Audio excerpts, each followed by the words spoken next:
Hello everyone, എൻ്റെ പേര് മുഹമ്മദ് ആരിഫ് നിസാമുദ്ദീൻ. ഞാനിവിടെ എയിംസ് നാഗ്പൂരിൽ ഫൈനൽ ഇയർ സ്റ്റുഡൻ്റ് ആണ്. നീറ്റ് 2020 വഴിയാണ് കയറിയത്. അന്ന് റാങ്ക് 307. നമ്മൾ കഴിഞ്ഞ ക്ലാസ്സിൽ കെമിക്കൽ ബോണ്ടിങ് മോളിക്യൂൾസ് ഈ ചാപ്റ്റർ നമ്മൾ തുടങ്ങി വെച്ചിരുന്നു. കോസ്റ്റൽ ലൂയിസ് തിയറി പറഞ്ഞു കഴിഞ്ഞിരുന്നു.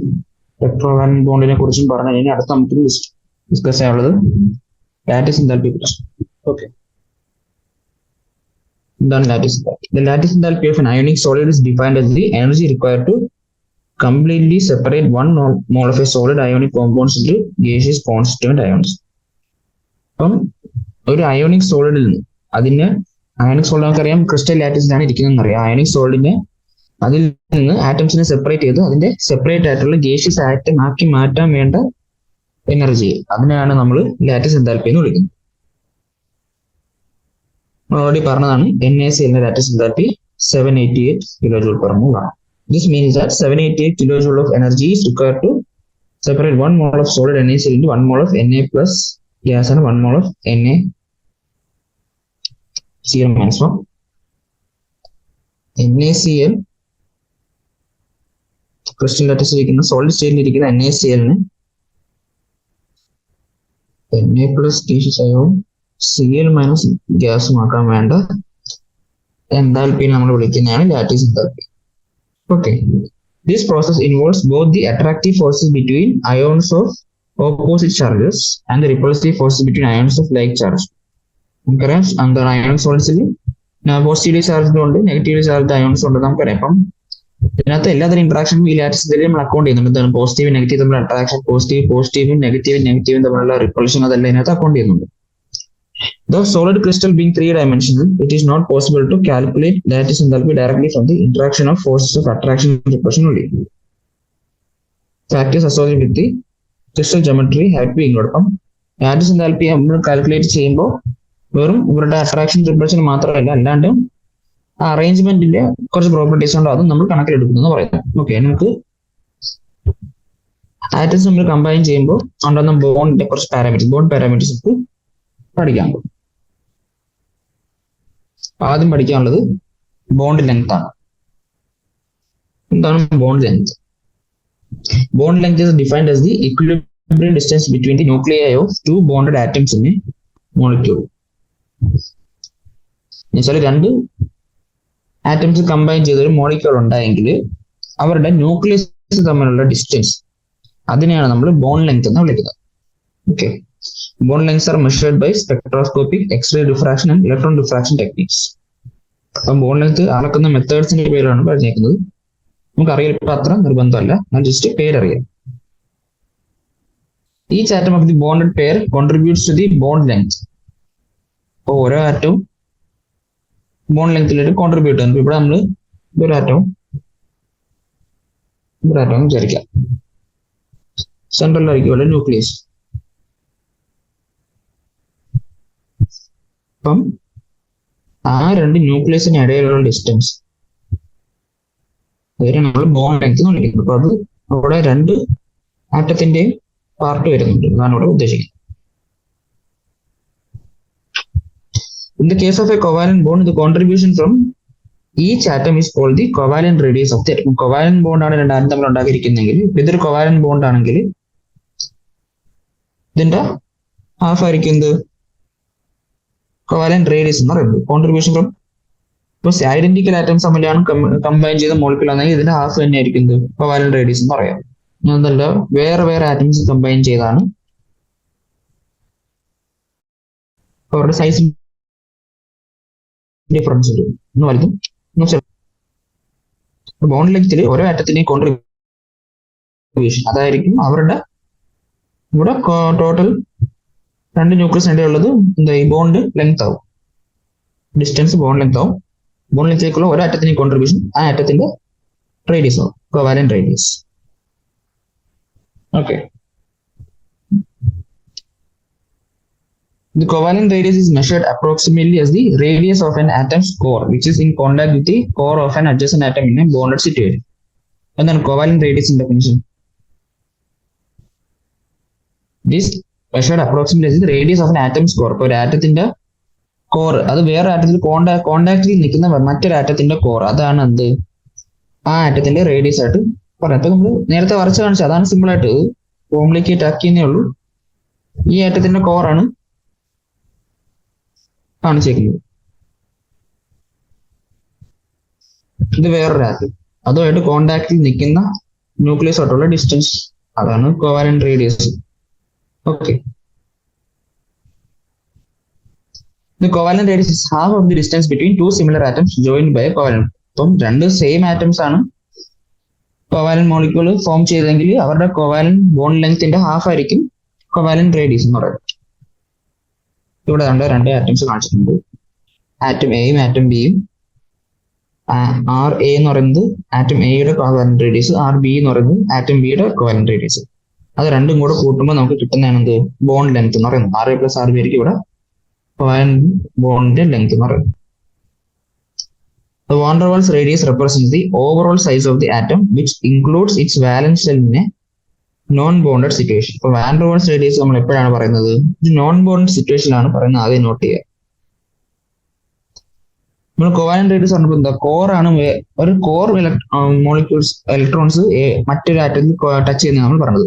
പക്ഷെ നമ്മൾ വാൻ ഡെർ വാൾസ് റേഡിയസ് പറയുമ്പോൾ എന്താ, വാലൻസ് ഷെല്ലാണ് കൺസിഡർ ചെയ്യുന്നത്. അപ്പൊ നോൺ ബോണ്ടഡ് സിറ്റുവേഷനിൽ നോൺ ബോണ്ടഡ് ആയിട്ട് നിൽക്കുന്ന രണ്ട് ആറ്റംസ് തമ്മിലുള്ള ഡിസ്റ്റൻസ്, അതിന്റെ ഹാഫ് ആയിരിക്കും വാൻ ഡെർ വാൾസ് റേഡിയസ് എന്ന് പറയുന്നത്. ഓക്കെ, നമുക്ക് ഇതൊരു ഡയഗ്രമാറ്റിക്കലി ഇവിടെ എല്ലാം കാണിച്ചിട്ടുണ്ട്. ഇത് ക്ലോറിൻ മോളിക്യൂൾസ് ആണ് കാണിച്ചിരിക്കുന്നത്. രണ്ട് ക്ലോറിൻ മോളിക്യൂൾസ് ബോണ്ട് ചെയ്തിരിക്കുന്നു. ഇതൊരു ക്ലോറിൻ മോളിക്യൂൾ, ഓരോ ക്ലോറിൻ മോളിക്യൂൾ നമുക്ക് നമ്പർ ചെയ്യാം, ആറ്റത്തെ നമുക്ക് നമ്പർ ചെയ്യാം. ഇത് റോമൻ നമ്പർ കാണിക്കുന്നത് മോളിക്യൂളെ കാണിക്കും. റോമൻ നമ്പർ 1 ഒരു molecule, Roman number 2 second molecule. ഇവിടെ നമ്മൾ നോക്കുകയാണെങ്കിൽ ഫസ്റ്റും സെക്കൻഡും ക്ലോറിൻ ആറ്റം തമ്മിൽ ബോണ്ടഡ് ആണ്. അപ്പൊ അവര് തമ്മിലുള്ള ബോണ്ട് ലെങ്ത് എന്ന് പറയുന്നത് എന്തായിരിക്കും, ഈ 198 പൈക്കോമീറ്റർ എന്ന് കാണിച്ചേക്കുന്നതാണ് അവരുടെ കോവാലന്റ് ബോണ്ട് ലെങ്ത് എന്ന് പറയുന്നത്.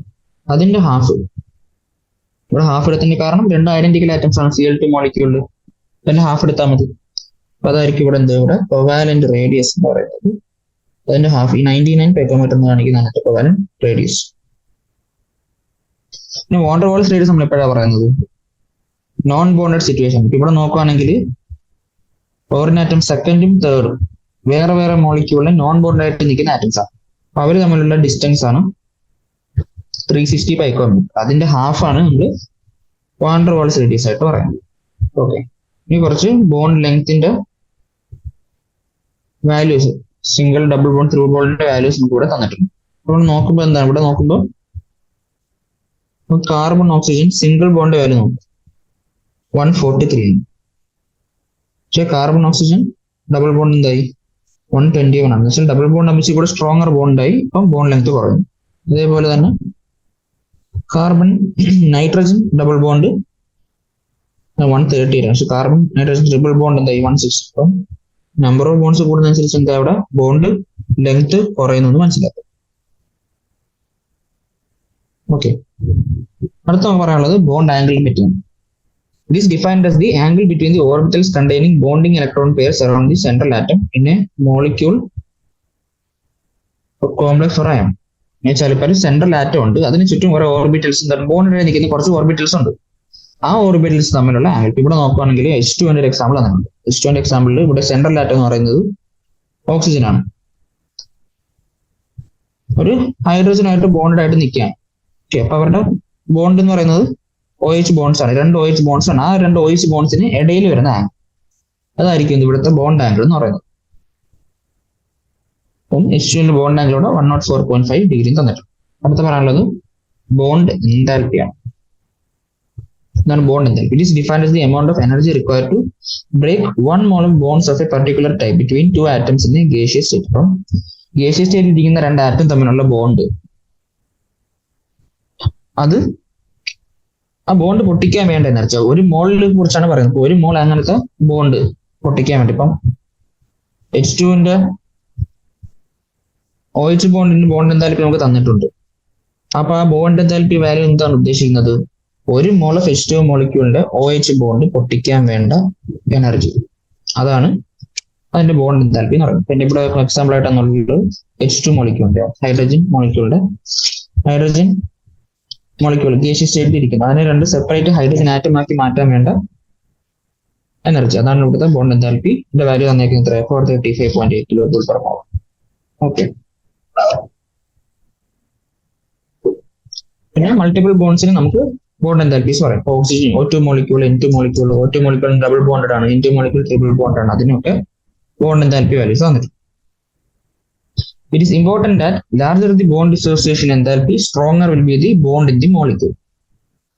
അപ്പം എന്താണ് ബോണ്ട് എന്താൽപ്പി കൂടുന്നതനുസരിച്ച് എന്താണ് അർത്ഥം? എന്താണ് ബോണ്ട് എന്താൽപ്പി കൂടുന്നതനുസരിച്ച് ആ ബോണ്ട് അത്രത്തോളം സ്ട്രോങ് ആണ്, കാരണം അത്ര എനർജി കൊടുത്താലേ ആ ബോണ്ട് പൊട്ടും. Okay. In case of polyatomic molecules, the measurement of bond strength is more complicated. Polyatomic molecules പറയുമ്പോൾ എന്താ ബോണ്ട് എന്താൽപ്പി പറയാനുള്ള വാല്യൂസ് പാട്. കാരണം എന്ന് വെച്ചാൽ ഇപ്പൊ H2 മോളിക്യൂളില് നേരത്തെ പറയാം H2 മോളിക്യൂളില് ഒരു OH ബോണ്ട് നമ്മൾ പൊട്ടിച്ച് കഴിഞ്ഞാൽ പിന്നെ അടുത്ത OH ബോണ്ട് പൊട്ടിക്കാൻ വേണ്ട എനർജി എന്ന് പറയുന്നത് ആദ്യം പൊട്ടിച്ച OH ബോണ്ട് അത്രയും സെയിം അല്ല, ഡിഫറൻസ് വരും. നമുക്ക് ഇവിടെ എക്സാമ്പിൾ വന്നിട്ടുണ്ട്. അത് H2-നെ ഒരു OH ബോണ്ട് പൊട്ടി H2 സെപ്പറേറ്റ് ചെയ്യാൻ വേണ്ടി അത് 427 ആണ്. അപ്പൊ നമുക്ക് ആ ഓരോ OH പൊട്ടിക്കാൻ വേണ്ട എനർജി എന്ന് പറയുന്നത് വേറെ വേറെ ആയിട്ട് കിട്ടി. അപ്പൊ ഇങ്ങനെയുള്ള കേസിൽ നമ്മൾ എന്താണ് ഇവിടെയാണ് നമ്മൾ ആവറേജ് ബോണ്ട് എന്താൽപ്പി അല്ലെങ്കിൽ മീൻ ബോണ്ട് എന്താൽപ്പി എന്ന കൺസെപ്റ്റ് കൊണ്ടുവരുന്നത്. അപ്പൊ എന്താണ് ഈ average or mean bond enthalpy? It is obtained by dividing total bond distance by number of bonds. അപ്പം നമുക്കിപ്പോ രണ്ട് ബോണ്ട് ഇവിടെ പൊട്ടിച്ചു, എന്താണ് 502 420, അത് രണ്ട് ബോണ്ട് ആയിരുന്നു. ആ 502 427 കൂടെ ആഡ് ചെയ്ത് ഡിവൈഡ് ബൈ 2 ചെയ്യും. അപ്പൊ നമുക്കൊരു മീൻ എനർജി വാല്യൂ കിട്ടും. അതാണ് H2 മോളിക്യൂളിന്റെ OH ബോണ്ട് പൊട്ടിക്കാനുള്ള മീൻ ഡിസോസിയേഷൻ എന്താൽപ്പി 464.5. അപ്പൊ അങ്ങനെ വേറെ രണ്ടിലധികം ആറ്റംസ് വരുന്ന കേസിൽ നമ്മൾ ഇങ്ങനെയാണ് ബോണ്ട് എന്താൽപ്പി പറയുന്നത്. നമ്മൾ ആവറേജ് അല്ലെങ്കിൽ മീൻ ബോണ്ട് എന്താൽപ്പി വെച്ചാണ് നമ്മൾ പറയുന്നത്. ഓക്കെ. അടുത്ത നമുക്ക് പറയാനുള്ളത് ബോണ്ട് ഓർഡറിനെ പറ്റി. എന്താണ് bond order? In the Lewis description of covalent bond, the bond order is given by the number of bonds between the two atoms in a molecule. എന്താണ് ലൂയിസ് ഡിസ്ക്രിപ്ഷൻ അനുസരിച്ച് എന്താ ഒരു രണ്ട് ആറ്റം തമ്മിൽ എത്ര ബോണ്ട് ഉണ്ടോ അതാണ് ആ ബോണ്ട്, അതാണ് ആ മോളിക്യൂളിന്റെ ബോണ്ട് ഓർഡർ എന്ന് പറയുന്നത്. ആ ബോണ്ടിന്റെ ബോണ്ട് ഓർഡർ എന്ന് പറയുന്നത് എത്ര ബോണ്ട് ഉണ്ടെന്നാണ്. ഇപ്പൊ ഡബിൾ ബോണ്ട് ആണെങ്കിൽ ബോണ്ട് ഓർഡർ 2 ആയിരിക്കും, ട്രിപ്പിൾ ബോണ്ട് ആണെങ്കിൽ ബോണ്ട് ഓർഡർ 3 ആയിരിക്കും, സിംഗിൾ ബോണ്ട് ആണെങ്കിൽ ബോണ്ട് ഓർഡർ 1. അതായിരുന്നു ലൂയിസ് ഡിസ്ക്രിപ്ഷനിൽ ബോണ്ട് ഓർഡർ എന്ന് പറയുന്നത്. അതാണ് ഇവിടെ പറഞ്ഞിരിക്കുന്നത്. എന്താണ് ഇൻ കേസ് ഓഫ് H2 എന്ന് പറയുന്നത് എന്താ സിംഗിൾ ബോണ്ടഡ് ഹൈഡ്രജൻ ബോണ്ട് ആണ്. അപ്പൊ എന്താ ഇവിടുത്തെ ബോണ്ട് ഓർഡർ 1 ആണ്. O2 എന്താ ഡബിൾ ബോണ്ട് ഉണ്ട്, bond order 2. N2 triple bond ഉണ്ട്, അതുകൊണ്ട് bond order 3. Similarly, in CO, എന്താണ് കാർബൺ ഓക്സിജൻ CO മോളിക്യൂളിൽ കാർബൺ ഓക്സിജൻ ട്രിപ്പിൾ ബോണ്ട് ആയതുകൊണ്ട് ബോണ്ട് ഓർഡർ 3 ആയി. ഓക്കെ. അടുത്തത് isoelectronic molecules and ions have identical bond orders. ഒരേ നമ്പർ ഓഫ് ഇലക്ട്രോൺസ് ഉള്ള മോളിക്യൂൾസിന് എന്താ അല്ലെങ്കിൽ അയോൺസിന് സെയിം ബോണ്ട് ഓർഡേഴ്സ് ഉള്ളത്. അതിന് എക്സാമ്പിൾ ആയിട്ട് കൊണ്ട് തന്നിരിക്കുന്നത് F2 O2 2- ഇവർക്കെല്ലാം എന്താണ് ബോണ്ട് ഓർഡർ 1 തന്നെ. CONO+, ഇത് നോക്കുകയാണെങ്കിൽ F2 എന്ന് പറയുന്നത് എത്ര ഇലക്ട്രോൺസ് ഉണ്ട്? 18 ഇലക്ട്രോൺസ്. അതിന് ബോണ്ട് ഓർഡർ 1 ആണ്. നമ്മൾ നോക്കിയപ്പം O2 O2 എത്ര 16 ഇലക്ട്രോൺ ആണ് ഉള്ളത്. അതിനൂടെ 2 ഇലക്ട്രോണും കൂടെ വന്നു. O2 2- 18 ഇലക്ട്രോൺ ഉള്ളത്. അപ്പൊ നമുക്ക് അതിന് നമ്മൾ ഒബ്സർവ് ചെയ്തപ്പോൾ അതിനും ബോണ്ട് ഓർഡർ 1 ആണ് കിട്ടി. അതേപോലെ തന്നെ N2 എന്ന് പറയുന്നത് എത്ര 14 ഇലക്ട്രോൺസ്. CO എന്ന് പറയുന്നത് എത്ര സിയുടേത് 6, ഓക്സിജന്റേത് 8. അപ്പം 6, 8, 14. പിന്നെ NO+, 7, 7. O+7 ആണല്ലോ. അതിനെല്ലാം 14 ഇലക്ട്രോൺ ആണ്. അവരുടെ എല്ലാ ബോണ്ട് ഓർഡർ 3 ആണ് കിട്ടി. അപ്പം സെയിം നമ്പർ ഓഫ് ഇലക്ട്രോൺസ് അല്ലെങ്കിൽ ഐസോ ഇലക്ട്രോണിക് സ്പീഷീസിന് എന്താണ് ബോണ്ട് ഓർഡർ സെയിം ആണെന്ന് മനസ്സിലാക്കുക. A general correlation useful for understanding the stabilities of molecules is that with increasing bond order, bond enthalpy increases and bond length decreases. എന്താണ് bond order കൂടുക എന്ന് വെച്ചാൽ എന്താണ് അവിടെ നമ്പർ ഓഫ് ബോണ്ട്സ് കൂടുന്നത് അല്ലെങ്കിൽ ബോണ്ട് എന്താൽപി അല്ലെങ്കിൽ ബോണ്ട് ഡിസോസിയേഷൻ എനർജി കൂടുന്നു. അപ്പം ബോണ്ട് ലെങ്ത് കുറയുന്നു. അപ്പൊ ബോണ്ട് എത്രത്തോളം സ്ട്രോങ് ആവുന്നു അതിനനുസരിച്ച് ബോണ്ട് ലെങ്ത് കുറയും, ബോണ്ട് ഡിസോസിയേഷൻ എന്താൽപി കൂടും. അതാണ് നമ്മൾ മനസ്സിലാക്കേണ്ടത്. അടുത്ത നമുക്ക് പറയാനുള്ളത് റെസൊണൻസ് സ്ട്രക്ചേഴ്സിനെ പറ്റി. എന്താണ് റെസൊണൻസ് സ്ട്രക്ചേഴ്സ്?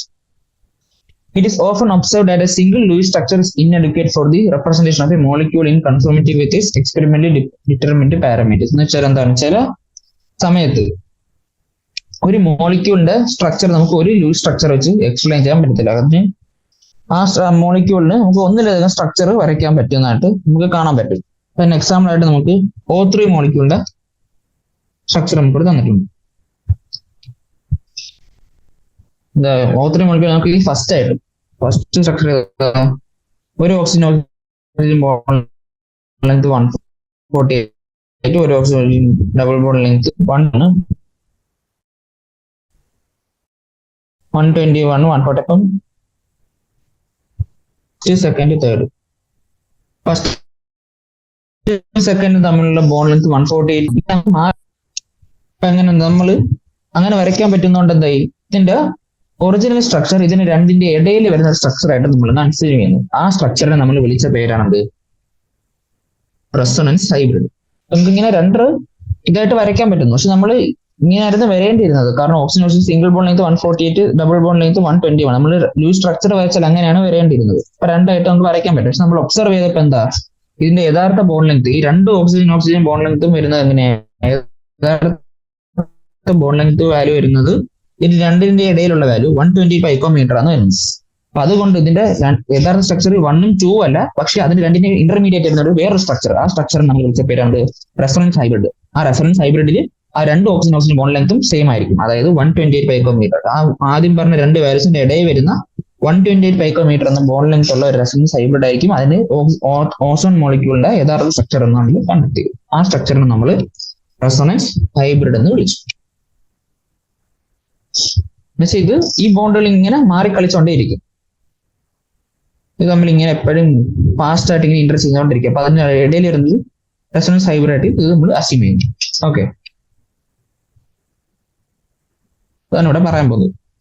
എന്ത്, in both structures we have an oxygen single bond and oxygen double bond. ഓരോ സ്ട്രക്ചറിലും നമുക്കൊരു ഓക്സിജൻ സിംഗിൾ ബോണ്ടും ഉണ്ട്, ഡബിൾ ബോണ്ടും ഉണ്ട്. അപ്പൊ നമ്മൾ നോർമൽ ഓക്സിജൻ സിംഗിൾ ബോണ്ട് ലെങ്ത്തും ഡബിൾ ബോണ്ട് ലെങ്ത്തും നമുക്കറിയാം. അത് വെച്ച് നമ്മൾ രണ്ടിന്റെയും ബോണ്ട് ലെങ്ത് നമ്മൾ എഴുതി. പക്ഷെ നമ്മൾ എക്സ്പെരിമെന്റ് ഡിറ്റർമിൻ ചെയ്ത ഓക്സിജൻ ബോണ്ട് ലെങ്ത് എന്തായിരുന്നു, O3 മോളിക്യൂളിൽ രണ്ട് ഓക്സിജൻ ബോണ്ട് ലെങ്ത് എത്ര 128 പൈക്കോമീറ്റർ ആണ്. എന്ന് വെച്ചാൽ സിംഗിൾ ബോണ്ടും അല്ല ഡബിൾ ബോണ്ടും അല്ല, അതിന് രണ്ടിന്റെ ഇടയിൽ വരുന്ന ഒരു ബോണ്ട് ലെങ്ത് ആയിരുന്നു O3 നമ്മൾ കണ്ടിരുന്നത്. അപ്പൊ നമുക്ക് മനസ്സിലായി, in O3 molecule the oxygen bonds in the O3 molecule intermediate between A double and A single bond. അതുകൊണ്ട് ഈ രണ്ട് സ്ട്രക്ചറും അല്ല അതിൻ്റെ നമുക്ക് വരയ്ക്കാൻ പറ്റില്ല നമുക്ക് മനസ്സിലായി. അപ്പൊ അതിനു വേണ്ടി നമ്മളൊരു പുതിയ സ്ട്രക്ചർ കൊണ്ടുവന്നു. അതിനാണ് നമ്മൾ റെസൊണൻസ് എന്ന് വിളിച്ചത്, റെസൊണൻസ് ഹൈബ്രിഡ്. അപ്പൊ റെസൊണൻസ് എന്താണ്? According to the concept of resonance, whenever a single loose structure cannot describe a molecule accurately, a number of structures with similar energy positions of nuclei, bonding and non-bonding power electrons are taken as the canonical structures of the hybrid. ഇപ്പൊ നമുക്ക് ഒരു മോളിക്യൂളിന്റെ structure ഒരു loose structure വെച്ച് explain ചെയ്യാൻ പറ്റില്ല. നമുക്ക് ഒരേ എനർജി ഉള്ള ഒരേ number of bond pair of ഇലക്ട്രോൺസിറ്റി ഉള്ള ഒന്നിൽ കൂടുതൽ സ്ട്രക്ചേഴ്സ് വരയ്ക്കാൻ പറ്റുമെങ്കിൽ അതിന്റെ എല്ലാം കൂടെയും കനോണിക്കൽ സ്ട്രക്ചർ ആയിട്ടായിരിക്കും എന്തൊരു പുതിയ ഹൈബ്രിഡ് വരും. അതായിരിക്കും അതിന്റെ യഥാർത്ഥ സ്ട്രക്ചർ ആയിട്ട് നമ്മൾ എടുക്കുന്നത്. അതിനെയാണ് നമ്മൾ റെസൊണൻസ് എന്ന് വിളിച്ചത്.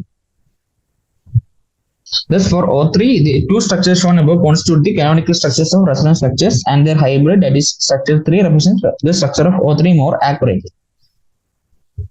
അങ്ങനെ നോക്കുകയാണെങ്കിൽ ഇവിടെ ഫസ്റ്റ് സെക്കൻഡ് ആണ് കാനോണിക്കൽ സ്ട്രക്ചേഴ്സ് ആയിട്ട് വരുന്നത്. തേർഡ് സ്ട്രക്ചർ ആണ് എന്ത്, റെസൊണൻസ് ഹൈബ്രിഡ്.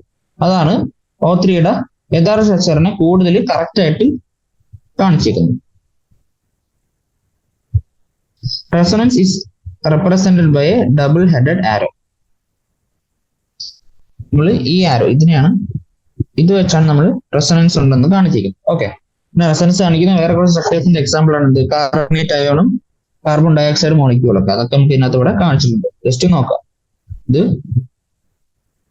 CO3 അയോണും പിന്നെ CO2 മോളിക്യൂളിന്റെ റെസൊണൻസ് ഇവിടെ കാണിച്ചിട്ടുണ്ട്.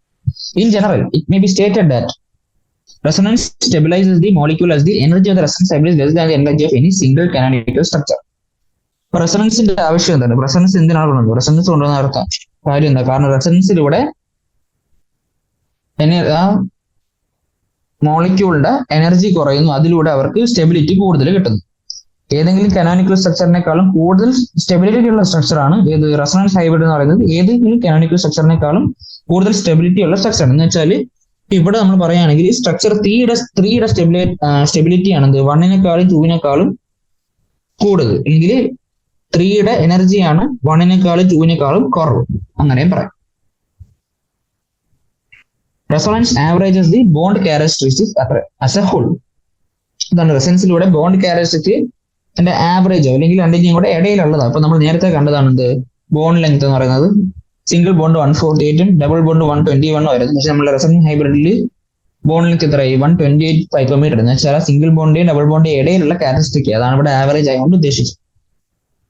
ഓക്കെ, ഇനി നമുക്ക് റെസൊണൻസ് കൺസെപ്റ്റിൽ കുറച്ച് മിസ്കൺസെപ്ഷൻസ് എന്തൊക്കെയാണ് നമുക്ക് നോക്കാം. ഒന്ന്, നമ്മൾ തെറ്റിദ്ധരിക്കാൻ സാധ്യതയുള്ള കാര്യങ്ങൾ പറയുന്നത്. അതിനകത്ത് ഒന്നാമത്തെ കാര്യം വെച്ചാൽ canonical forms have no real existence. നമ്മൾ ആദ്യം ഓ3 മോളിക്യൂളിന്റെ 2 സ്ട്രക്ചർ വെച്ചു, 1 and 2. ആ 2 കാനോണിക്കൽ ഫോംസ് യഥാർത്ഥത്തിൽ എക്സിസ്റ്റ് ചെയ്യുന്നില്ല. നമ്മൾ ഇലക്ട്രോൺസ് എല്ലാം അസൈൻ ചെയ്ത് നമ്മൾ വരച്ചെടുത്ത സ്ട്രക്ചറാണ്, ലൂസ് സ്ട്രക്ചറാണ്. അത് യഥാർത്ഥത്തിൽ എക്സിസ്റ്റ് ചെയ്യുന്നു. The molecule does not exist for a certain fraction of time in one canonical form and for the other fraction in other canonical. അപ്പൊ നമ്മള് റെസൊണൻസ് എക്സ്പ്ലെയിൻ ചെയ്യാൻ വേണ്ടി നമ്മൾ ഇങ്ങനെ പറയും, ഇതിങ്ങനെ ബോണ്ട് അങ്ങോട്ടും ഇങ്ങോട്ടും മാറി കളിക്കണം, സിംഗിൾ ബോണ്ട് ഡബിൾ ബോണ്ട് ആവുന്നു, ഡബിൾ ബോണ്ട് സിംഗിൾ ബോണ്ട് ആവുന്നു. അത് നമ്മൾ എക്സ്പ്ലെയിൻ ചെയ്യാൻ വേണ്ടിയാണ് ഇങ്ങനെ പെട്ടെന്ന് മാറി കളിക്കുന്നു, അതിലൂടെ ഒരു ഹൈബ്രിഡ് ആവുന്നു, അങ്ങനെ നമ്മൾ പറയുന്നു. പക്ഷെ അങ്ങനെ യഥാർത്ഥത്തിൽ അങ്ങനെ ഇത്രയും സമയം ഒരു ഫോമിൽ, ഇത്രയും സമയം മറ്റേ ഫോമിൽ, അങ്ങനെ ഒരു എക്സിസ്റ്റൻസ് റെസൊണൻസ് ഹൈബ്രിഡിന് ഇല്ല. എപ്പോഴും ആ തേർഡ് സ്ട്രക്ചർ അതായിരിക്കും അതിന്റെ ഫോം എന്ന് പറയുന്നത്. There is no such equilibrium between the canonical forms as we have between tautomeric forms. അപ്പൊ അങ്ങനെ ഒരു ഇക്വിലിബ്രിയം ഇല്ല. നമ്മൾ ടോട്ടോമറൈസേഷൻ നമ്മൾ കീറ്റോ ഫോം ഇനോൺ ഫോം പറയുന്നുണ്ട്, അങ്ങനെ മാറി മാറി നിൽക്കുന്നുള്ളൂ. അങ്ങനെ ഒരു ഇക്വിലിബ്രിയം ഒന്നും ഈ കാനോണിക്കൽ സ്ട്രക്ചേഴ്സ് തമ്മിലില്ല. The molecule as such have a single structure which is the resonance hybrid of the canonical forms and which cannot as such be depicted by a single Lewis structure. അപ്പം resonance hybrid നമുക്ക് ഒരു loose structure ആയിട്ട് വരയ്ക്കാൻ പറ്റത്തില്ല. അതുകൊണ്ടാണ് നമ്മൾ 2-3 canonical structure വരച്ചിട്ട് അതിന്റെ എല്ലാം കൂടെ ഒരു ഹൈബ്രിഡ് ആയിരിക്കും അതിന്റെ യഥാർത്ഥ സ്ട്രക്ചർ എന്ന് നമ്മൾ പറയും. ഓക്കെ, അടുത്ത നമുക്ക് പറയാനുള്ളത് പൊളാരിറ്റി ഓഫ് ബോണ്ട്സിനെ പറ്റിയാണ്. The existence of a 100% ionic or covalent bond represents an ideal situation. എന്താണ് നമ്മൾ ഒരു ബോണ്ട് പറയുമ്പോൾ എന്തായിരിക്കും? ഒന്നുകിൽ നമ്മൾ വിചാരിക്കുന്നത് എന്താണ്? ഒരു ബോണ്ട് കൊവാലന്റ് അല്ലെങ്കിൽ അയോണിക് എന്ന് പറയുമ്പോൾ എന്താണ് അർത്ഥം? എന്താ? ആ ബോണ്ട് 100% കൊവാലന്റോ അല്ലെങ്കിൽ 100% അയോണിക്കോ ആവണമെന്നാണ് നമ്മൾ വിചാരിച്ചിരിക്കുന്നത്. പക്ഷെ അങ്ങനെ ഒരു ബോണ്ട് ഒരിക്കലും ഇല്ല. In reality no bond or a compound is either completely covalent or ionic. എന്ന് വെച്ചാൽ ഒരു ബോണ്ടും എന്താ കംപ്ലീറ്റ്ലി കൊവാലന്റോ അയോണിക്കോ അല്ല. Even in case of covalent bond between two hydrogen atoms, there is some ionic atom. അപ്പൊ ഇവിടെ ഉദ്ദേശിക്കുന്ന എല്ലാ കൊവാലന്റ് ബോണ്ടിലും കുറച്ചെങ്കിലും അയോണിക് ക്യാരക്ടർ കാണും, അല്ലെങ്കിൽ എല്ലാ അയോണിക് ബോണ്ടിലും കുറച്ചെങ്കിലും കൊവാലന്റ് ക്യാരക്ടർ കാണും, അതാണ് ഇവിടെ ഉദ്ദേശിക്കുന്നത്. When covalent bond is formed between two similar atoms, ഇപ്പൊ 2 സെയിം ആറ്റംസ് തമ്മിൽ കൊവാലന്റ് ബോണ്ട് ഫോം ചെയ്യുന്നുണ്ട്. എക്സാമ്പിൾ ആയിട്ട് H2O2, Cl2, N2, F2 ഇവർ തമ്മിൽ ബോണ്ട് ഫോം ചെയ്യുമ്പോൾ the shared pair of electrons is equally attracted by the two atoms. ഒരു sharing വഴി covalent bonds sharing of electrons ആണല്ലോ. ആ ഷെയറിന്റെ ഇലക്ട്രോൺസ് എന്താ 2 ആറ്റവും സെയിം ആയതുകൊണ്ട് രണ്ടുപേരും ഈക്വൽ ആയിട്ട് തങ്ങളിലേക്ക് ഇങ്ങനെ അട്രാക്ട് ചെയ്യാണ്. As a result, electron pair is situated exactly between the two identical nuclei. ഒരു സെയിം ആറ്റംസ് ആയതുകൊണ്ടും സെയിം അട്രാക്ഷൻ ആണ് രണ്ട് സൈഡിൽ നിന്ന് കിട്ടുന്നതുകൊണ്ട് എന്താ ആ ഇലക്ട്രോൺസ് രണ്ടുപേരുടെയും കറക്റ്റ് സെന്ററിൽ നിൽക്കുന്നു. അതാണ് അവിടെ സംഭവിക്കുന്നത്. The bond so formed is called non-polar covalent bond. അപ്പൊ അങ്ങനെയുള്ള ബോണ്ടിനെ നമ്മൾ വിളിക്കുന്നതാണ് എന്ത്? Non pallor covalent bond. ഇത് എപ്പോഴാണ് വരുന്നത്? 2 സെയിം ആറ്റംസ് തമ്മിൽ ബോണ്ട് ചെയ്യുമ്പോൾ. Contrary to this, in case of a heteronuclear molecule like HF, നമുക്ക് വേറെ ആറ്റംസ് വരുന്ന കേസിൽ ഹൈഡ്രജൻ ഫ്ലൂറൈഡ് HF നമുക്കറിയാം ഫ്ലൂറിന്റെ ഇലക്ട്രോനെഗറ്റിവിറ്റി ഹൈഡ്രജനേക്കാൾ ഒരുപാട് കൂടുതലാണ്. അപ്പൊ അതുകൊണ്ട് എന്താ ഇവര് തമ്മിൽ ഷെയർ ചെയ്യുന്ന ഇലക്ട്രോൺസ് ഫ്ലൂറിന്റെ അടുക്കലേക്ക് അട്രാക്ട് ചെയ്ത് നിർത്തുന്നത്. അത് തന്നെയാണ് എന്ത് ഇലക്ട്രോനെഗറ്റിവിറ്റി കൺസെപ്റ്റ് എന്ന് പറയുന്നത്. അപ്പൊ അവര് ഷെയർ ചെയ്യുന്ന ഇലക്ട്രോൺസ് കൂടുതൽ ഫ്ലൂറിന്റെ അടുത്തേക്കായിരിക്കും നിൽക്കുന്നത്. അപ്പൊ അതുകൊണ്ട് അവര് തമ്മിലുള്ള കോവാലന്റ് ബോണ്ട് എന്താ അതിലൊരു പോളാർ കോവാലന്റ് ബോണ്ടാണ് അവർ തമ്മിൽ ഉണ്ടാകുന്നത്. കാരണം എന്താ, അവർ വേറെ വേറെ ആറ്റംസ് ആണ്, സെയിം ആറ്റംസ് അല്ല. As a result of polarization, the molecule possesses the dipole moment. അപ്പൊ അങ്ങനെ ഒരു പോളറൈസേഷൻ, ആ ഇലക്ട്രോണിനെ പോളറൈസ് ചെയ്യാൻ പറ്റുന്നുണ്ടെന്ന് അവിടെ ഒരു ഡൈപോൾ മൊമെന്റ് ഉണ്ടാകുന്നുണ്ട്. എന്താണ് dipole moment? It can be defined as the product of the magnitude of the charge and distance between centres of positive and negative charge. ഇപ്പൊ എന്താണ് ഡൈപോൾ മൊമെന്റ്? ഇവർ തമ്മിലുള്ള ചാർജ്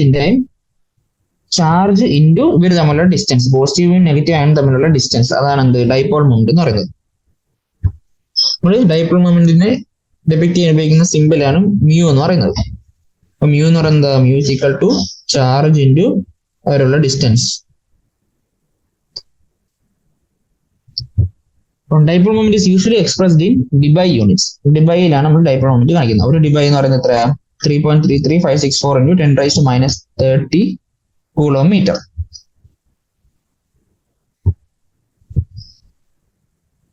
ഇത് നമ്മൾ പ്രോബ്ലം ഒക്കെ ചെയ്യുമ്പോൾ നമ്മൾ 3.33 എല്ലാം 3ന്റെ കളിയിൽ നിന്ന് ആലോചിക്കാം.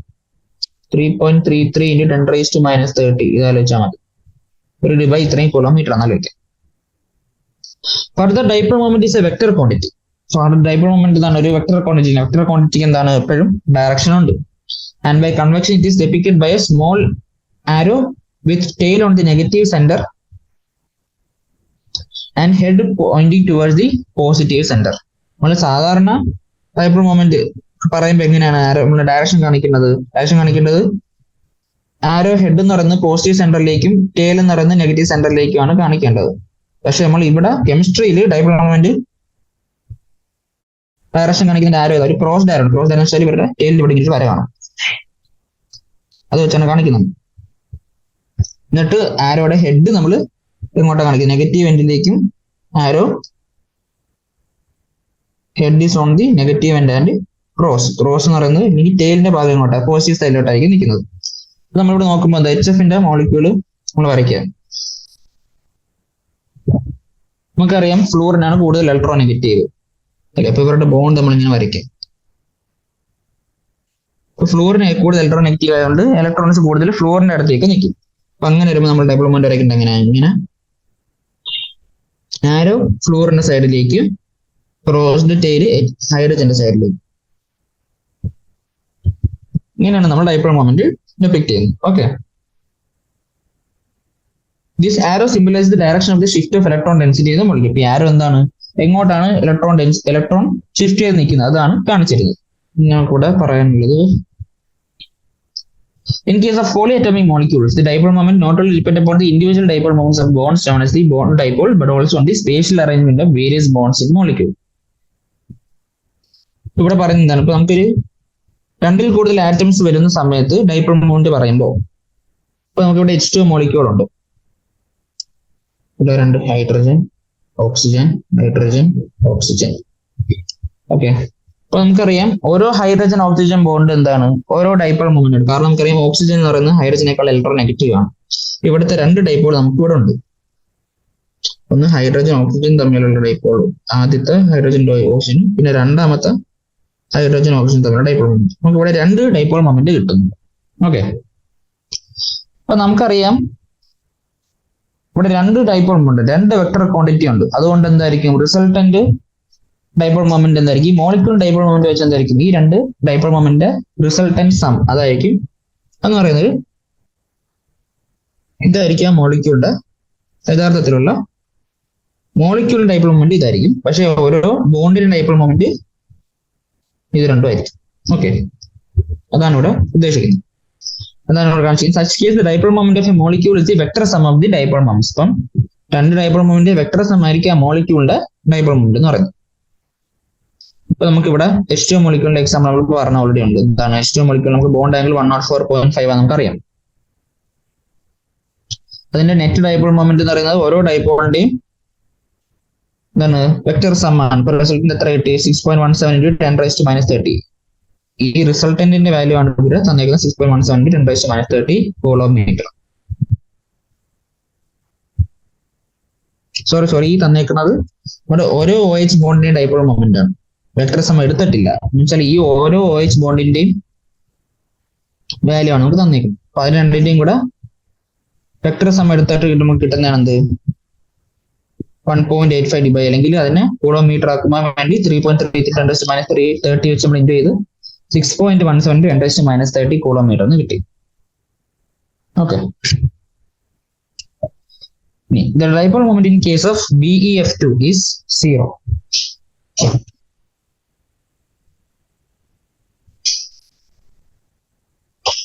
നമ്മൾ നോക്കുവാണെങ്കിൽ BeF2 molecule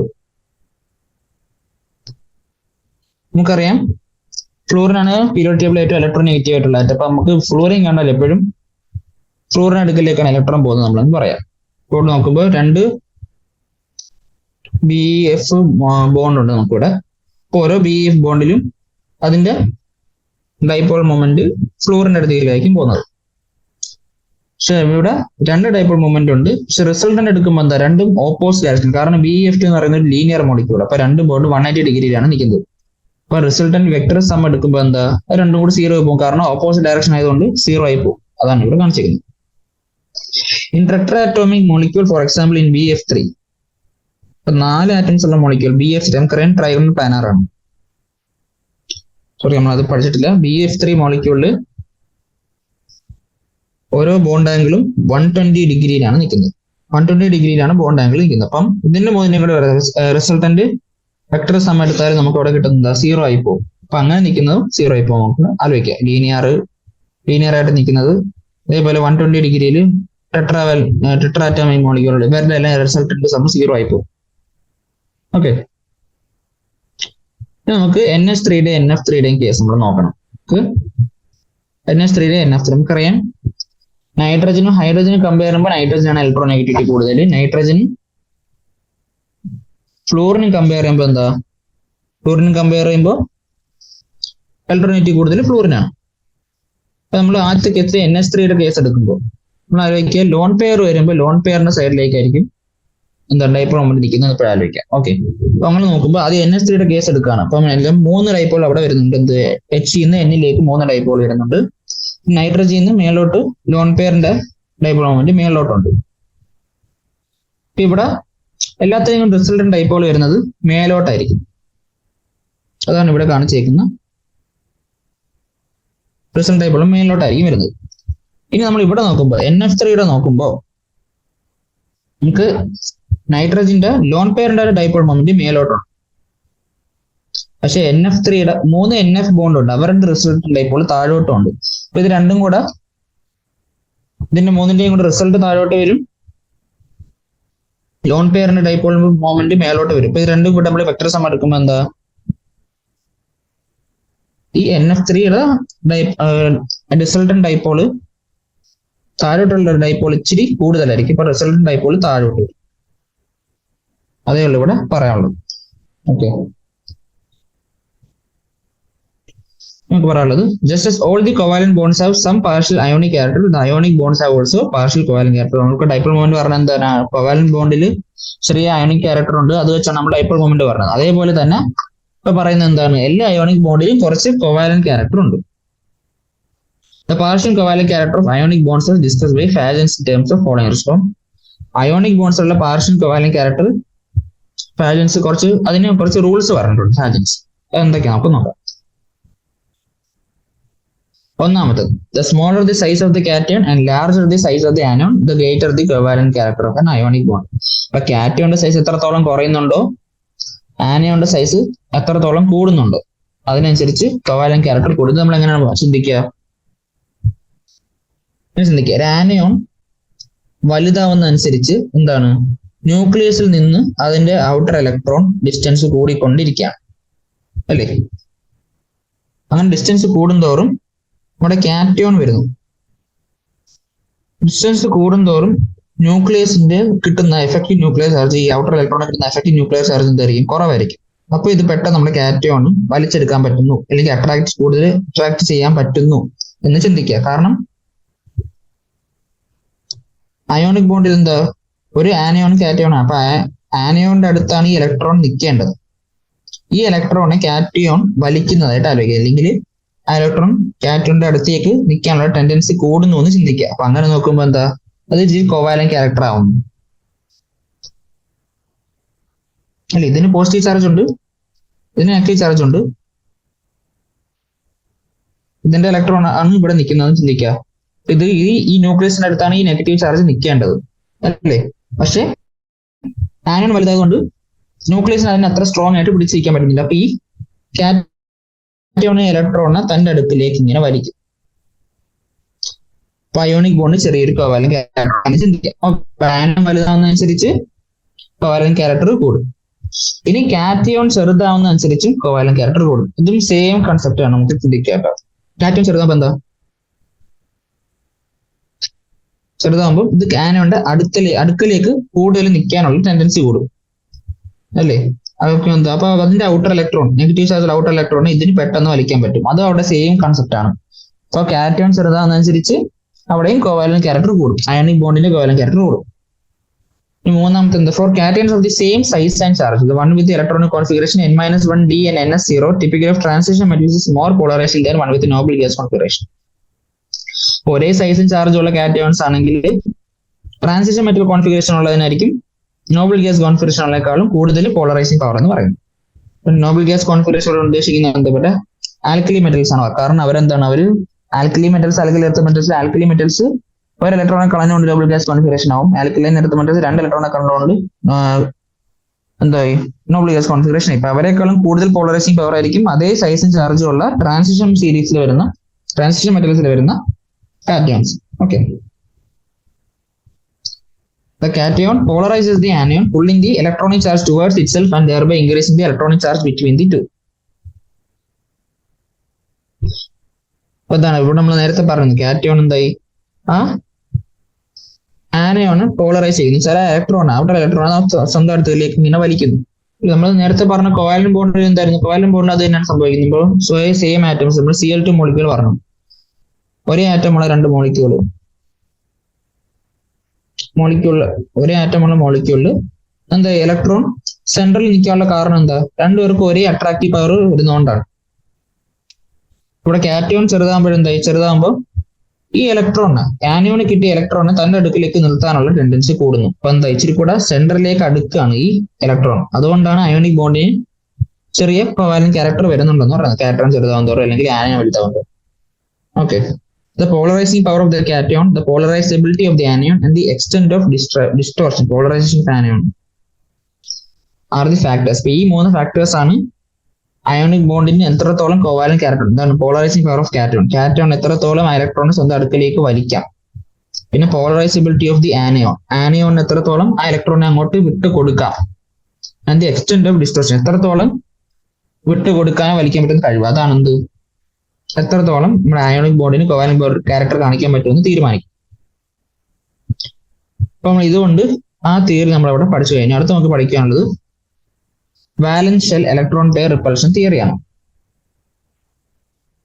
As explained earlier, Lewis concept is unable to explain the shapes of molecules. നമ്മൾ ലൂയിസ് കൺസെപ്റ്റ് പറയുമ്പോൾ പറഞ്ഞു നമ്മുടെ അതിന് എന്താണ് നമ്മുടെ മോളിക്യൂളിന്റെ ഷേപ്പ് പറയാൻ പറ്റുന്നില്ലെന്ന് പറഞ്ഞായിരുന്നു. This theory provides a simple procedure to predict the shape of covalent molecule. ഇപ്പൊ valence shell electron pair repulsion theory എന്താ? നമുക്ക് മോളിക്യൂൾസിന്റെ ഷേപ്പ് സിമ്പിൾ ആയിട്ട് കണ്ടുപിടിക്കാനുള്ള ഒരു വഴി പറഞ്ഞു. Sidgwick and Powell in 1940 proposed a simple theory based on the repulsive interaction of the electron pairs in the valence shell of the atoms. ഇപ്പൊ സിദ്ഗ്വിക്കും പോവലാണ് 1940 ആദ്യം ഈ തിയറി കൊണ്ടുവരുന്നത്. പിന്നെ അത് കൂടുതൽ ഡെവലപ്പ് ചെയ്ത് ഡിഫൈൻ ചെയ്ത ആരാണ്? നൈഹോമും ഗില്ലസ്പിയും. ഇപ്പൊ VSEPR തിയറിയുടെ മെയിൻ പോസ്റ്റുലേറ്റ്സ് എന്തൊക്കെയാണ് നമുക്ക് നോക്കാം. 1. The shape of a molecule depends upon the number of valence shell electron pairs around the central atom. അപ്പൊ സെൻട്രൽ ആറ്റത്തിന് ചുറ്റും എത്ര നമ്പർ ഓഫ് ഇലക്ട്രോൺസ്, ബോണ്ടഡ് ആയിക്കോട്ടെ നോൺ ബോണ്ടഡ് ആയിക്കോട്ടെ, എത്ര ഇലക്ട്രോൺസ് ഉണ്ടോ അതാണ് എന്ത് മോളിക്യൂളിന്റെ ഷേപ്പ് തീരുമാനിക്കും. 2. Pairs of electrons in the valence shell repel one another since their electron counts are negatively charged. അപ്പം വാലൻസ് ഷെല്ലിലുള്ള ഇലക്ട്രോൺസ് എന്താണ്? അവർ തമ്മിൽ റിപ്പൾഷൻ ഉണ്ട്. കാരണം എന്താ? നമുക്കറിയാം അവർ like charges repel. These pairs of electrons tend to occupy such position in space that minimize repulsion and thus maximize distance between them. അപ്പം central ആറ്റത്തിന് ചുറ്റുമുള്ള ഈ വാലൻസ് ഇലക്ട്രോൺസ് എങ്ങനെയായിരിക്കും തമ്മിൽ അറേഞ്ച് ചെയ്യുക? റിപ്പൾഷൻ ഉള്ളതുകൊണ്ട് ഏറ്റവും കുറവ് റിപ്പൾഷൻ എവിടെയാണോ കിട്ടുന്നത് ആ രീതിയിലായിരിക്കും ഇവര് അറേഞ്ച് ചെയ്യുക. ബോണ്ടഡ് ഇലക്ട്രോൺസ് ആയിക്കോട്ടെ നോൺ ബോണ്ടഡ് ഇലക്ട്രോൺസ് ആയിരിക്കും അവിടെ റിപ്പൾഷൻ ഏറ്റവും മിനിമൈസ് ചെയ്യുന്ന രീതിയിലായിരിക്കും എന്ത് സെൻട്രൽ ആറ്റത്തിന് ചുറ്റും അറേഞ്ച് ചെയ്യുക. The valence shell is taken as a sphere with the electron pairs localizing on the spherical surface at maximum distance from another. അപ്പോൾ വാലൻസ് ഷെല്ലിനെ എന്തായിട്ടാണ് കൺസിഡർ ചെയ്യുന്നത്? നമ്മുടെ ഒരു സ്ഫിയർ ആയിട്ടാണ് കൺസിഡർ ചെയ്യുന്നത്. എന്നിട്ട് ആ സ്ഫിയറിലെ ഇലക്ട്രോൺസ് റിപ്പൾഷൻ കുറയ്ക്കാൻ വേണ്ടി മാക്സിമം ഡിസ്റ്റൻസിലായിരിക്കും അറേഞ്ച് ചെയ്ത് നിൽക്കുക. A multiple bond is treated as if it is a single electron pair and the 2 or 3 electron pairs in multiple bond are treated as a single super pair. In case central atom എന്താണ് ബാക്കിയുള്ള atoms ആയിട്ട് multiple bond ഉണ്ടാക്കിയാൽ നമ്മൾ shape പറയുമ്പോൾ എന്താകും, ആ multiple bonds നമ്മൾ single bonds ആയിട്ടാണ് കൺസിഡർ ചെയ്യുന്നത് പറയുന്നത്. When 2 or more resonance structures can represent a molecule, the VSC pair model is applicable to any such structure. അപ്പൊ നമുക്ക് ഒരു മോളിക്യൂളിന്റെ സ്ട്രക്ചർ വരയ്ക്കുമ്പോൾ നമുക്ക് ഒന്നിലധികം റെസണൻസ് സ്ട്രക്ചർ കിട്ടുന്നുണ്ടെങ്കിൽ ആ ഏത് റെസണൻസ് സ്ട്രക്ചറും നമുക്ക് VSC pair model applicable. Okay, നമുക്ക് ഇവിടെ ഏറ്റവും ഇമ്പോർട്ടൻ്റ് ആയിട്ടുള്ള കാര്യം എന്താണ് ഒന്ന് നമ്മൾ പറയാൻ പോകുന്നത്, ഇത് റിപ്പൾസീവ് ഇന്ററാക്ഷൻ. നമ്മൾ പറഞ്ഞ വാലൻസ് ഇലക്ട്രോൺസ് തമ്മിൽ റിപ്പൾഷൻ ഉണ്ടെന്ന് പറഞ്ഞു. ആ റിപ്പൾഷന്റെ ഓർഡർ ആണ് ഈ പറയുന്നത്. എന്താണ്? Lone pair lone pair lone പെയറും ലോൺ പെയറും തമ്മിലുള്ള റിപ്പൾഷൻ ആയിരിക്കും മാക്സിമം. അതിനുശേഷം ലോൺ പെയറും ബോൺ പെയറും തമ്മിലുള്ള റിപ്പൾഷൻ, പിന്നെ ഏറ്റവും കുറവ് റിപ്പൾഷൻ വരുന്നത് ബോൺ പെയറും ബോൺ പെയർ. ഇത് വളരെ ഇമ്പോർട്ടന്റ് ആണ്, പറഞ്ഞു വെച്ചിരിക്കും, മറക്കരുത്. ഓക്കെ, അപ്പൊ എന്തുകൊണ്ടാണ് ഈ ലോൺ പെയർ റിപ്പൾഷൻ മാക്സിമം ആണ് കാരണം? While the lone pairs are localized on the central atom, each bonded pair is shared between two atoms. നമുക്ക് ഒരു സെൻട്രൽ ആറ്റത്തിന് ബോണ്ടഡ് ഇലക്ട്രോൺസും കാണും, നോൺ ബോണ്ട് ആയിട്ടുള്ള ലോൺ പെയർ ഓഫ് ഇലക്ട്രോൺസും കാണും. Lone pair of electrons central ആറ്റത്തിന്റെ കയ്യിൽ തന്നെ നിൽക്കുന്ന ഇലക്ട്രോൺസ് ആണ്. പക്ഷെ ബോണ്ട് ചെയ്യുന്ന ഇലക്ട്രോൺസോ അത് രണ്ട് ആറ്റംസ് തമ്മിൽ ബോണ്ട് ഉണ്ടാക്കാൻ വേണ്ടി ഷെയർ ചെയ്യുന്ന ഇലക്ട്രോൺസ് ആണ്. അപ്പൊ അങ്ങനെ നോക്കുമ്പോൾ സെൻട്രൽ ആറ്റത്തിന്റെ അടുത്ത് ഏറ്റവും കൂടുതൽ സ്പേസ് ഒക്യുപ്പൈ ചെയ്യുന്ന ആളാരാണ്? നമ്മുടെ ലോൺ പെയർ ഓഫ് ഇലക്ട്രോൺസ് ആണ്. അല്ലെങ്കിൽ സെൻട്രൽ ആറ്റമായിട്ട് ഏറ്റവും അടുത്ത് നിൽക്കുന്ന ആൾക്കാർ ആരാണ്? ലോൺ പെയർ ഓഫ് ഇലക്ട്രോൺസ് ആണ്. അതുകൊണ്ട് തന്നെ അവരുടെ റിപ്പൾഷൻ ആയിരിക്കും ഏറ്റവും മാക്സിമം. അതുകൊണ്ടാണ് ലോൺ പെയർ റിപ്പൾഷൻ ഏറ്റവും കൂടുതലാവാൻ കാരണം.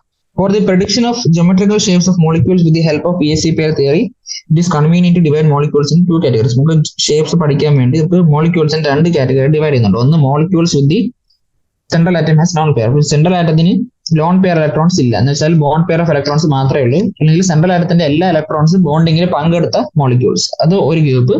പിന്നെ രണ്ടാമത്തെ ഗ്രൂപ്പ് എന്ന് പറയുന്നത് മോളിക്യൂൾ എന്താണ് സെൻട്രൽ ആറ്റത്തിന് ലോൺ പെയർ ഓഫ് ഇലക്ട്രോൺസ് ഉണ്ട്. ഓക്കെ, അങ്ങനെ ഡിവൈഡ് ചെയ്ത് നമ്മൾ ആദ്യം നമ്മൾ പഠിക്കാൻ പോകുന്നത് ലോൺ പെയർ ഇല്ലാത്ത, സെൻട്രൽ ആറ്റത്തിൽ ലോൺ പെയർ ഓഫ് ഇലക്ട്രോൺസ് ഇല്ലാത്ത മോളിക്യൂൾസ് ആണ്. അപ്പൊ അത് നമുക്ക് ടേബിളിൽ തന്നിട്ടുണ്ട്. ആദ്യത്തെ മോളിക്യൂൾ AB2 ടൈപ്പ് ആണ്, എന്നുവെച്ചാൽ A സെൻട്രൽ ആറ്റം, B പെയർഫുള്ളിൽ നിൽക്കുന്ന ആറ്റം. അവർ തമ്മിൽ രണ്ട് പെയർ ഓഫ് ഇലക്ട്രോൺസ് തമ്മിൽ ഇങ്ങനെ ബോണ്ടിങ്ങിൽ പങ്കെടുത്തിട്ടുണ്ട്. അപ്പൊ അങ്ങനെ വരുമ്പോ എന്താ, രണ്ട് ഇലക്ട്രോൺ പെയർസേ ഉള്ളൂ. അങ്ങനെ വരുമ്പം ബോണ്ട് ആംഗിൾ 180 ഡിഗ്രി. അപ്പൊ അവരുടെ ഷേപ്പ് എന്താവും? ലീനിയർ ഷേപ്പ് ആവും. ബി ലീനിയർ ആയിട്ട് നിൽക്കും. അതിന്റെ എക്സാമ്പിൾ നമ്മൾ BeCl2, BeF2 നമ്മൾ നേരത്തെ പഠിച്ചിരുന്നു, ലീനിയർ ഷേപ്പ് ഉള്ളത്. ഡൈപോൾ റിസൾട്ടന്റ് ഡൈപോൾ മൊമെന്റ് 0 ആണെന്നൊക്കെ നമ്മൾ പറഞ്ഞിരുന്നല്ലോ. അതേപോലെ തന്നെ BeCl2, HgCl2 ഒക്കെ.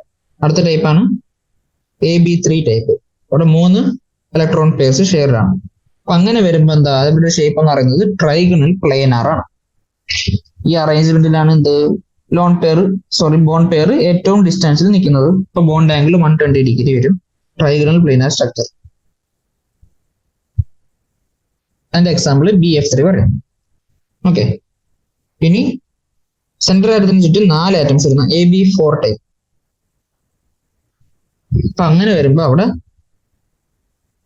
സ്ട്രക്ചർ എന്ന് പറയുന്നത് എന്താ, ടെട്രാഹീഡ്രൽ സ്ട്രക്ചർ ആയിരിക്കും വരുന്നത്. ഓരോ ബോണ്ട് ആംഗിളും 109.5 ഡിഗ്രി ആയിരിക്കും. അതിന്റെ എക്സാമ്പിൾ ആണ് CH4NH4+.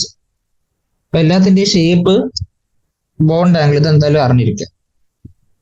പിന്നെ 5 എണ്ണം വന്നാല് ട്രൈഗണൽ ബൈപിരമിഡലാണ്. ട്രൈഗണൽ ബൈപിരമിഡ് എന്ന് വെച്ചാൽ നമുക്കൊരു പ്ലെയിനില് ഇവിടെ സെൻട്രൽ ആറ്റം ഉണ്ട്, A ഇവിടെ നിന്ന് വിചാരിക്കാം.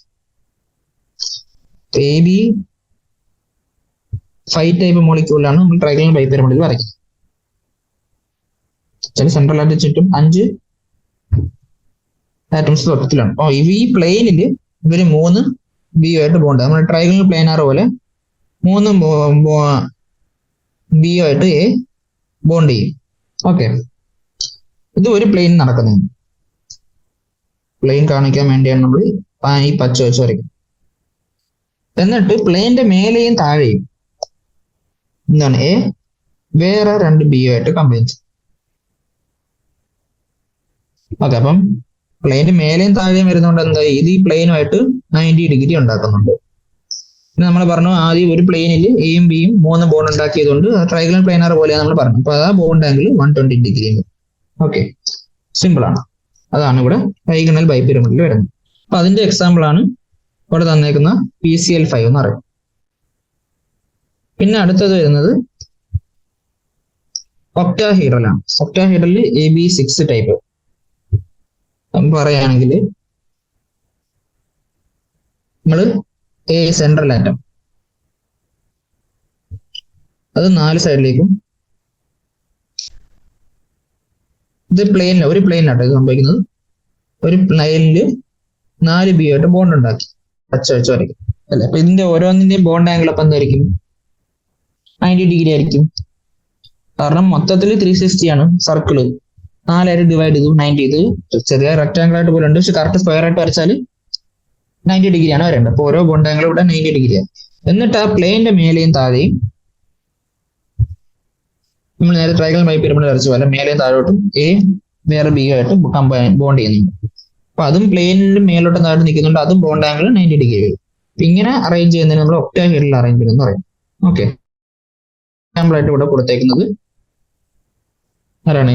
SF6 ആണ് കൊടുത്തേക്കുന്നത്. ഇത്രയാണ് സെൻട്രൽ ആറ്റത്തിന് ലോൺ പെയർ ഇല്ലാത്ത മോളിക്യൂൾസ് വരുമ്പോൾ നമുക്ക് ഇത്രയാണ് പറയാനുള്ളത്. അവിടെ നമുക്ക് കുറച്ച് എക്സാമ്പിൾ തന്നിട്ടുണ്ട്. BeCl2 ലീനിയർ, BF3 ട്രൈഗണൽ പിരമിഡില്, BF3 trigonal planar, CH4 tetrahedral, PCl5 trigonal bipyramidal. Okay, നമുക്ക് തൽക്കാലം ഇന്ന് ഇവിടെ കൊണ്ട് നിർത്താം. ബാക്കി അടുത്ത ക്ലാസ് നമുക്ക് പറയാം. Thank you.